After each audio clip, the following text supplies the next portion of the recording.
গতকালকে সাভারের হিমায়তপুর থেকে বিকেল আনুমানিক 4টার সময় আমাদের কাছে একটা গোপন সংবাদ আসে। কোষ্ঠী পাথরের বিষ্ণু মূর্তি যেটা পাচার হচ্ছে এবং এটা একটা চক্র থেকে বিদেশে পাচারের জন্য এটা সব প্রস্তুতি সম্পন্ন হয়েছে। তো এই প্রেক্ষিতে সাভার থানার একটা চৌকস দল এবং চামড়া শিল্প ফাঁড়ির একটা টিম তারা দ্রুত ওই দিকে মুভ করার পরে দেখে যে একটা ফ্রিজ যাচ্ছে। ওই ফ্রিজের ভেতরে সার্চ করা হয়। সার্চ করার ফলে তখন দেখা যায় যে 165 কেজি ওজনের একটা কোষ্ঠী পাথরের বিষ্ণু মূর্তি সেটা ওখানে রয়েছে। দৈর্ঘ্য 50 ইঞ্চি এবং প্রস্থ 21 ইঞ্চি। তো তারপরে ওই তাৎক্ষণিকভাবে ওই জায়গা থেকে দিলওয়ার হোসেন নামে একজনকে গ্রেপ্তার করা হয়। দিলওয়ার হোসেনের বাড়ি দাউদকান্দি, কুমিল্লা।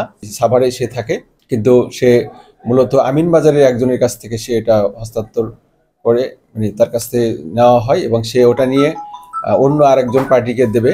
অর্থাৎ এক চক্র এক হাত থেকে আর এক হাতে চলে যাবে, এরকম করে সেটা মানে বিদেশে চলে যাবে। তো এই উদ্দেশ্যেই তো এটার বর্তমানে তার কাছে মূল্য ধরা হয়েছে 1,20,00,000 টাকা এবং সেটা হাত বদল করে করে 10 কোটি পর্যন্ত টাকা উঠতে পারে।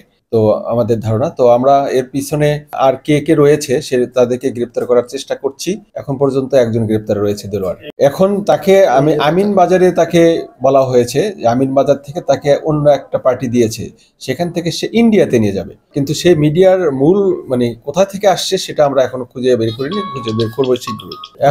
এখন পর্যন্ত আমাদের 4-5 জনের নাম আসছে। তো আমরা মানে যেহেতু তদন্তাধীন রয়েছে, এটা কনফার্ম কিছু বলা যাচ্ছে না।